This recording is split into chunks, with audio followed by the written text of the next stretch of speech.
I'm out here today looking at my wife's van. It's making a knocking noise, and I wasn't very excited about it when I first heard it.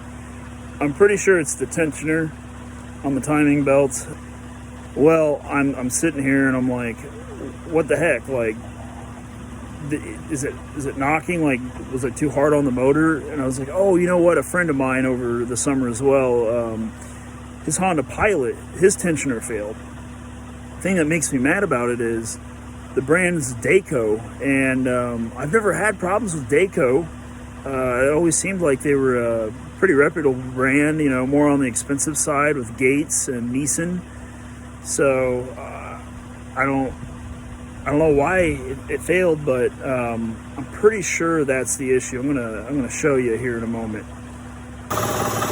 You can kind of hear the knocking noise down there. I'm gonna give it some gas here.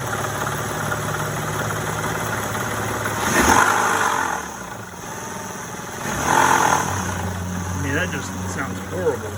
I'm gonna try to get by with making my own manual tensioner instead of having these, you know, buying another automatic tensioner so it could just fail on me.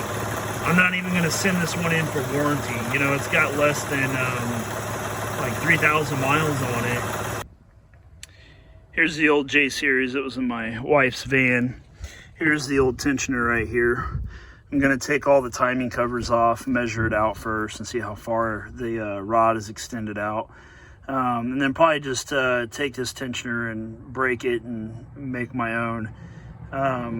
I believe the brand is Gates, this tensioner that's in here, but I can't reuse it. They're not reusable. Once you pull the pin out, it's one done deal.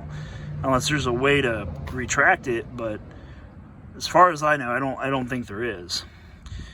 But yep, I'm gonna pull this tensioner out after I get it measured and go from there. So I had the tensioner out. This piece does not move down, only moves out. It was sticking out about 1/4 of an inch from this lip right here. So that kind of gives me an idea if I am able to disassemble this piece and like shove a long bolt through it, that I need it to stick out 1/4 of an inch. But I need to get there first by modifying this piece, and I guess I'm going to figure that out along the way. I punched it out with a punch after I drilled a hole in it, so I used a punch to knock this piece out. I didn't realize there was a cap and a snap ring, so it, you know, broke the snap ring obviously and just popped out. I mean, these are springs. You know, I'd think that, you know, me earlier hitting down on this rod, it would have compressed, but I don't know if there's something that just locks this into place or how this mechanism works. Anyway, it's out, and I have bought the hardware, and my idea is drill this hole out a little bit more so this bolt goes through it, and I'm going to weld the nut, the flange nut in here, and weld the other backside nut to the backside of the tensioner, and see how this goes, and we'll test it out on that motor that I pulled this tensioner off of.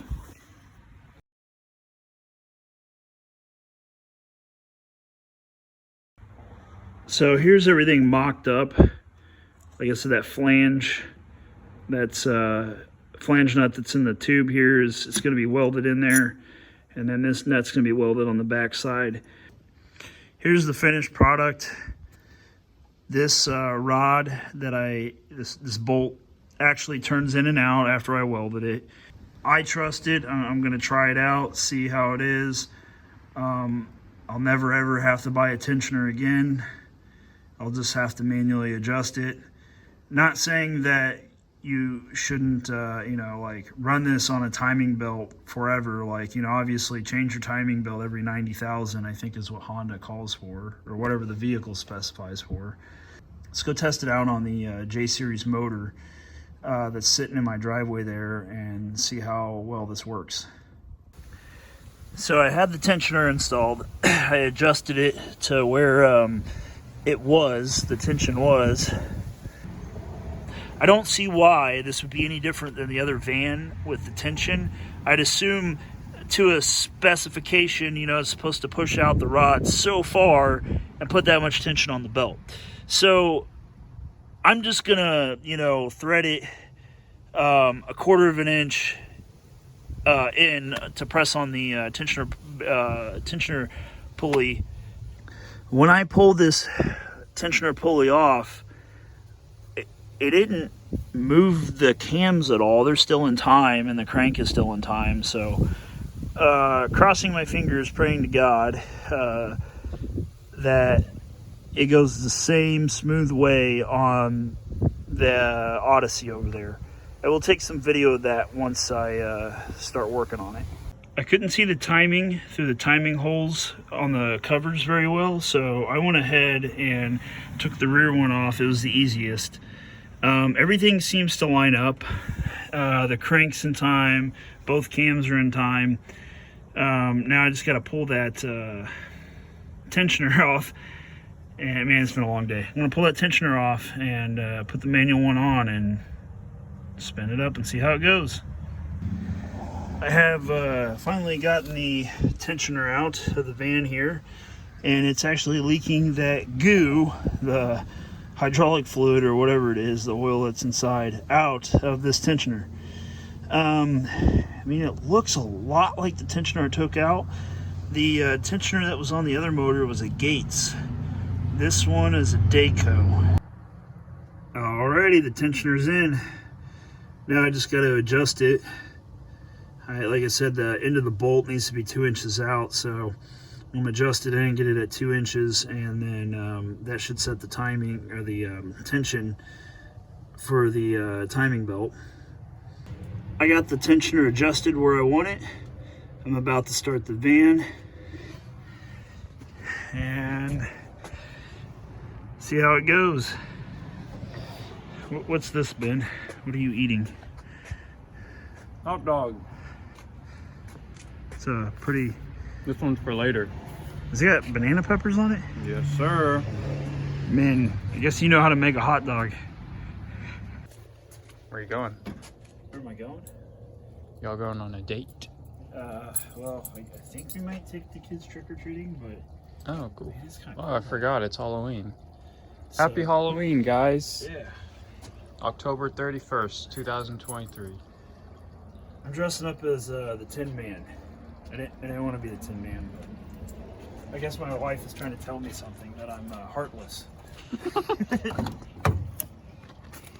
Oh, that was her idea? But here I am working on her van, so... That was her costume idea for you?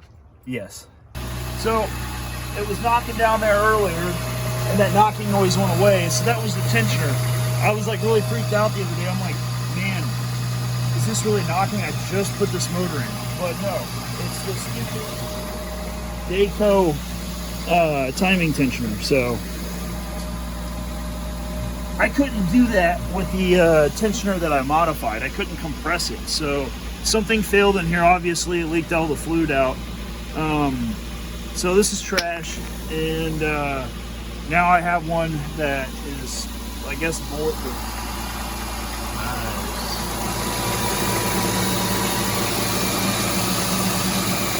It doesn't look like, you know, the belt's like flopping around or anything, so I must have just gotten it just right. Once again, here's my makeshift, oh, I forgot to plug that in. Here's my makeshift tensioner. Man, it's a lifesaver. You mean a wife saver? A what? A wife saver? Yeah, a wife saver. It's a wife saver. Yeah, now my wife isn't going to be driving my other vehicles and complaining about it. So, yes, it's a wife saver. And a life saver. And a life saver, yeah. It's been a month and 500 miles in. No issues with the manual tensioner. It's working great. Thanks for watching. I hope you enjoyed the video, and hopefully this can help somebody else out in the future. Say goodbye, Toby.